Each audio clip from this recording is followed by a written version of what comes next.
Bonjour, nous sommes ici pour le tirage du vendredi 24 mars 2023. Et vous savez quoi? Je sais même pas quel âge j'ai. Parce que je sais que c'est bientôt mon anniversaire. C'est le 17 avril. Et je sais pas quel âge je vais avoir. Ça craint. Je vais avoir quel âge? 42 ou 43? 42, je pense. C'est fou, je sais pas. Je sais pas. Bon bref, on s'en fout.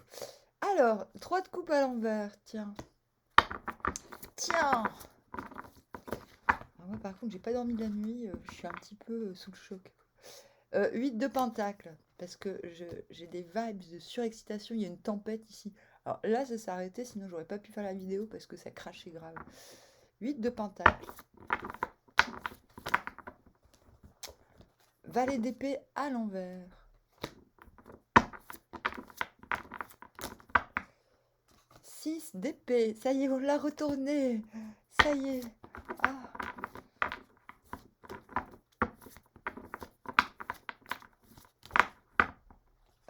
La force à l'envers.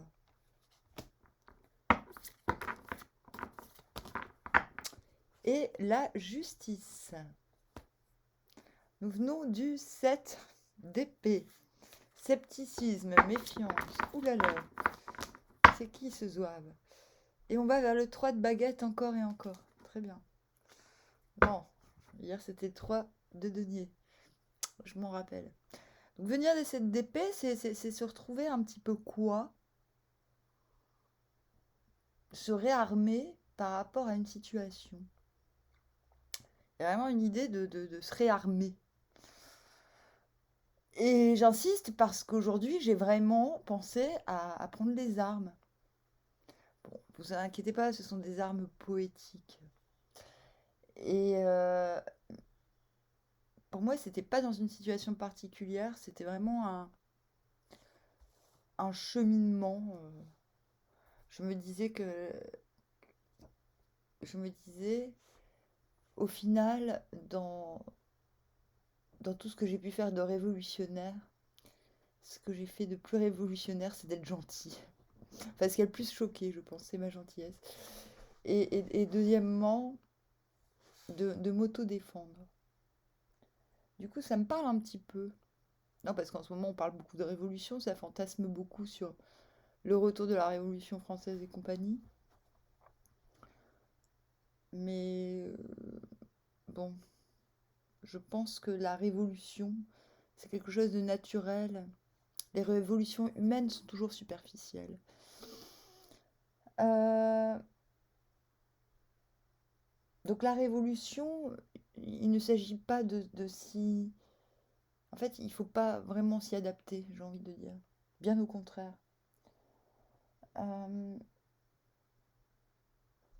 Suivre le mouvement dans une période de révolution, et les planètes nous invitent à la révolution, enfin, provoquent la révolution. Merde, je sais plus ce que je disais. Euh,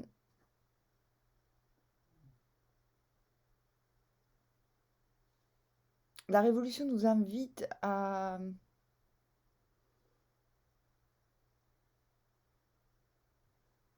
développer, bon, oui, la souveraineté intérieure, effectivement. Donc, comme je disais tout à l'heure, l'autodéfense et la préservation de ses valeurs. Donc, si pour vous la valeur c'est la gentillesse, sache qu'en plus vous resterez ce que vous êtes, plus vous serez révolutionnaire. S'adapter au mouvement n'est pas révolutionnaire. Bon, bref. Bon, je vais choquer tous ceux qui font des manifs, mais c'était pas le but et c'est pas de ça forcément que je parle. Les manifs, c'est bien, il y a des gens qui se rencontrent. Moi, j'ai pas besoin d'aller faire des manifestations pour rencontrer des gens. Le débat est clos. Nous venons donc du 7 d'épée. 7 d'épée. Donc, un moment de scepticisme face à une situation. Oui, bon, faudrait peut-être quand même que je songe à protéger mes arrières. Faudrait peut-être que. Faudrait peut-être que. scepticisme. Et le scepticisme, c'est aussi c'est ici et maintenant. C'est quelque chose qui... Le 7 d'épée ne dure pas forcément. Et n'a pas pour vocation à durer. On n'a pas pour vocation à être tout le temps méfiant. Il faut écouter la méfiance, mais pas si embourbé, si vous voulez. Donc nous allons vers le 3 de baguette. Et donc normal, commencer en 3 de coupe à l'envers, c'est As de pentacle. Finalement, oui, l'envie de communier est là, mais pas n'importe comment. 3 de coupe à l'envers, c'est oui, mais pas n'importe comment. Oui, mais pas comme ça.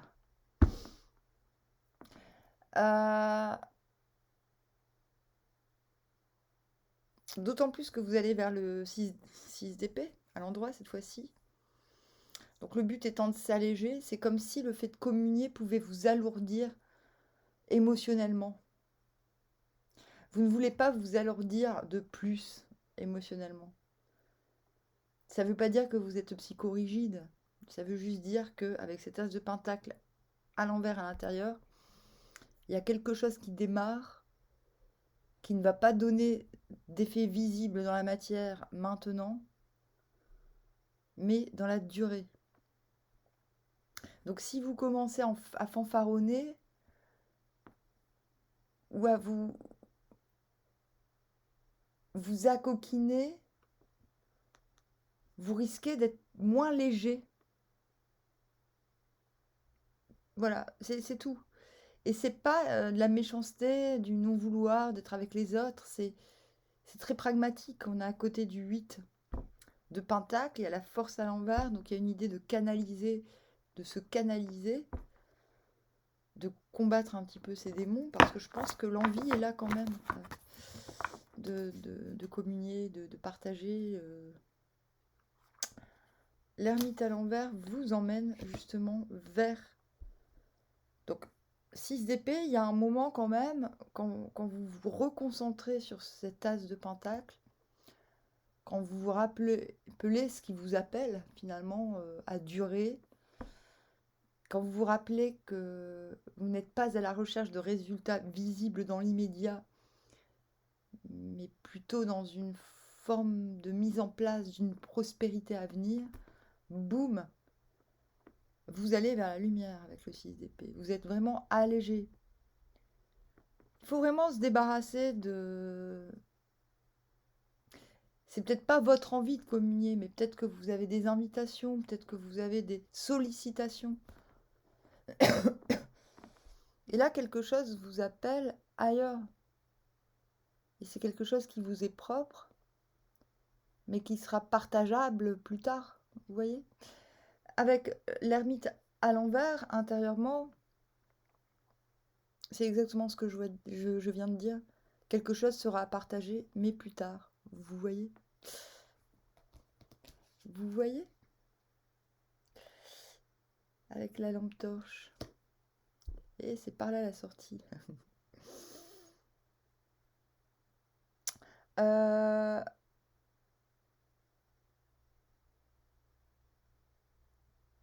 Il y a l'idée d'assumer, malgré qu'on sait, avec cette ermite à l'envers, qu'on peut apporter beaucoup, le fait que pour l'instant, voilà, d'assumer le fait que pour l'instant, c'est pas le moment. Le moment est à l'ouvrage. Non, c'est pas une basse, c'est une guitare. 8 de pentacle. L'idée, c'est de se réanimer.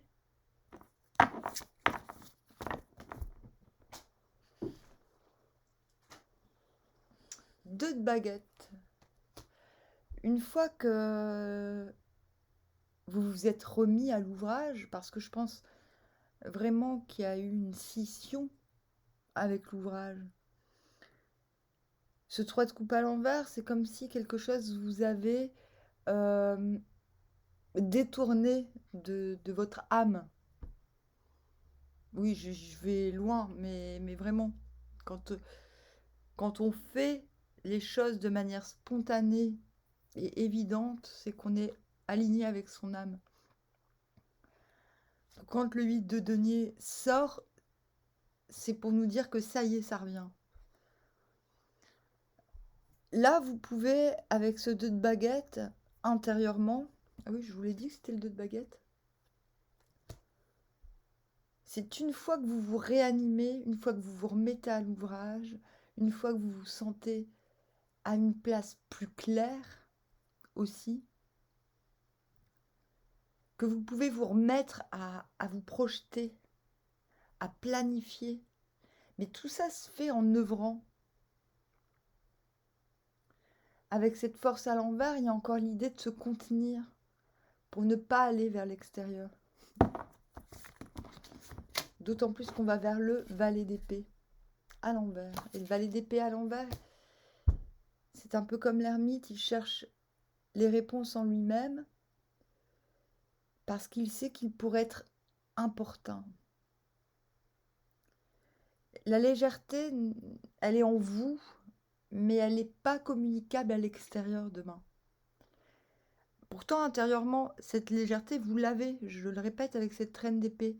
La reine d'épée, elle maîtrise tellement le mental qu'elle flotte sur les situations.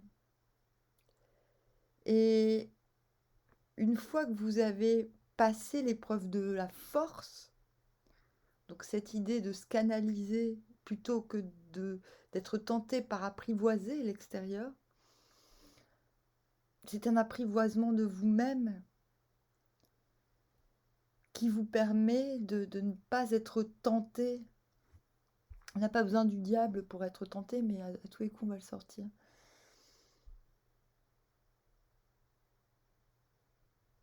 De ne pas être tenté d'être important.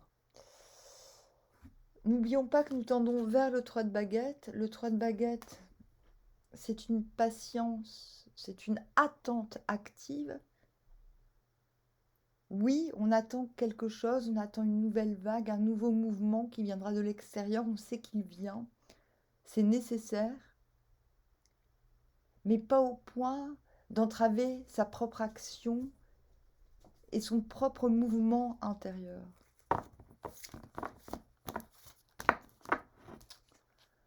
Six de denier à nouveau. Et pourtant, avec ce 6 de pentacle, j'ai envie de dire, il se peut qu'une fois, une fois que le devoir est accompli, une fois passé l'épreuve de force, une fois que la légèreté est acquise, intérieurement, vous vous sentez à nouveau libre de vous offrir. Sans crainte de l'épuisement. Mais encore une fois, ce 6 de pentacle, il sort à la fin du tirage, c'est très intérieur. Et avec la justice, peut-être... Oh, tiens, skateboard. Ma propriétaire, elle m'a offert un skateboard la semaine dernière. Avec écrit dessus trashed. Trashed. C'est Jérémy. Vous avez vu, il tient une plume, la légèreté et le cœur. Il est super content. Il slalome entre les canettes de bière et les mégots. Et les tickets de métro.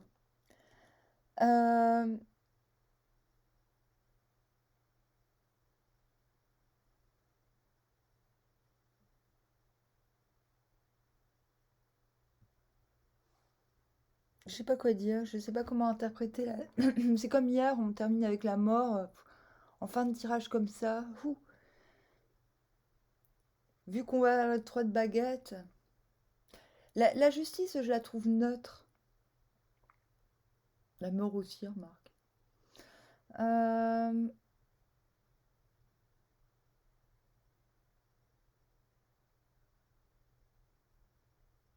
Je pense pas que vous allez vous prendre la tête. Au contraire, je pense que ce qui est laissé derrière, c'est au contraire la prise de tête. Parce qu'on voit qu'on est arrivé à maîtriser les influences extérieures. Alors, les influences extérieures, je ne les trouve pas. Je pense pas euh, qu'on va forcément essayer de vous influencer. Ce sont peut-être des influences passives, des souvenirs. C'est très diffus. Ce qui vous oblige à vous maîtriser n'est pas forcément réel, j'ai même envie de dire.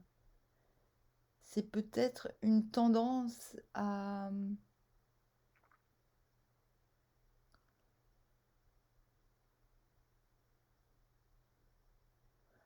faire passer le cœur avant la raison.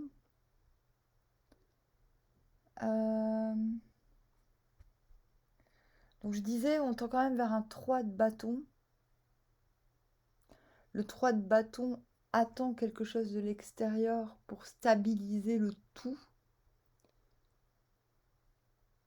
Donc si quelque chose est tranché ou pas, en tout cas il y a l'idée avec cette justice que l'on s'est libéré d'un sentiment de contrainte. Parce que oui, il y a de l'attente. Oui, le cœur attend, mais l'action est légère. Donc je vais la prendre.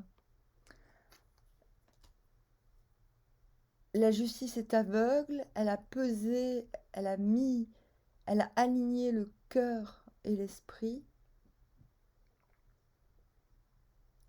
Il n'y a que dans cette situation que l'on puisse trancher. C'est une redondance avec la reine d'épée. Je pense que demain, il faut apaiser le cœur qui sans doute subit des influences.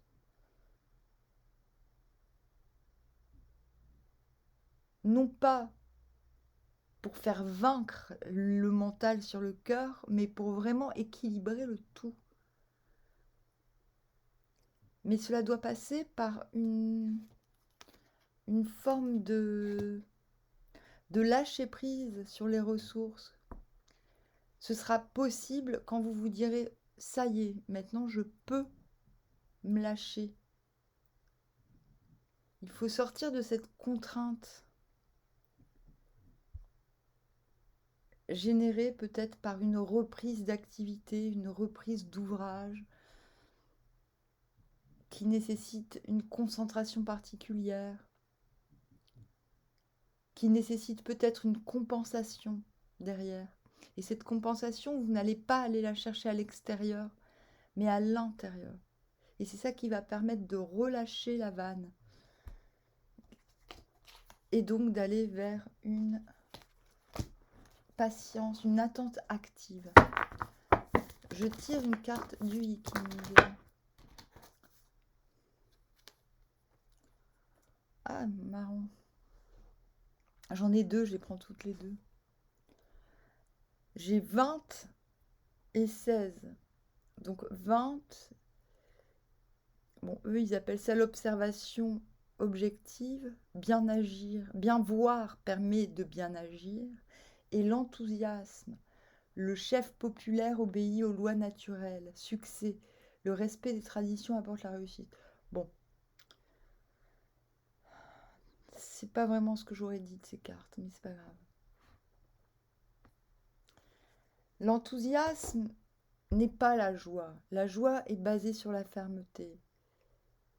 C'est comme je racontais tout à l'heure que moi j'invente des chansons plutôt super joyeuses, mais pour combattre l'espoir ou le désespoir. C'est souvent dans des moments pathétiques que j'invente des chansons. Sinon je meurs, quoi. Et l'enthousiasme, on utilise, c'est pas la joie. On fabrique la musique avec la joie, mais l'enthousiasme. Mais bizarrement, la musique provoque l'enthousiasme, mais pas le fait d'en créer. C'est-à-dire que l'enthousiasme, c'est ce dont on a besoin pour aller à la guerre, pour suivre le troupeau, pour aller manifester, par exemple. Vous voyez. C'est quelque chose qui... On a besoin de quelque chose de plus haut que soi pour continuer quand même. Mais c'est quelque chose de l'extérieur. La joie se pompe à l'intérieur. Et je pense que l'enthousiasme, quand on parlait des influences extérieures qui peut-être peuvent enflammer la volonté, hein, avant, pendant la guerre, on faisait de la musique pour entraîner, donner la volonté aux gens d'y aller ensemble. Ouais, non, mais c'est horrible. J'aime pas trop l'hexagramme de l'enthousiasme, mais c'est pas grave. J'aime en parler pour faire des distinctions entre les notions. Et quand je parlais d'équilibre, l'observation objective, la prise de hauteur, c'est le fait qu'en étant en haut de sa tour, on est d'une part visible, on se montre, on peut nous voir de loin, même si on nous voit de très loin. Mais on est à vue, mais surtout on observe. Et symboliquement, la tour est aussi la colonne vertébrale. Donc il y a aussi l'idée de prendre de la hauteur sur ce qu'il y a de plus solide et de plus droit en soi.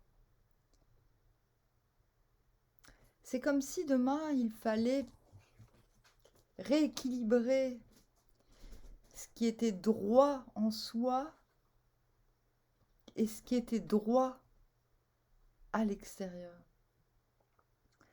L'enthousiasme est ce qui va permettre à un groupe de filer droit.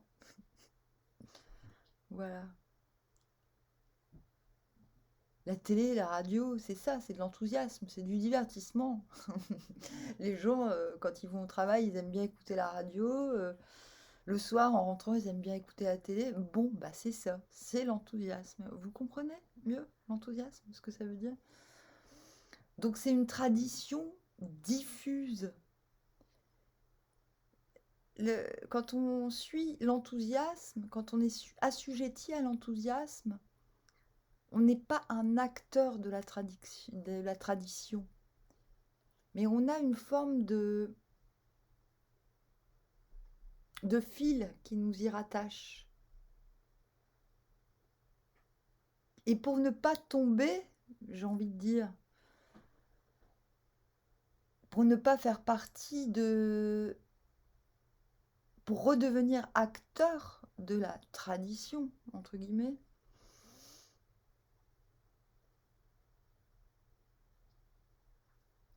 il y a une nécessité de prendre de la hauteur. Bon, eh bien, quel tirage encore? Je vous dis armoire, à bientôt, à tout à l'heure.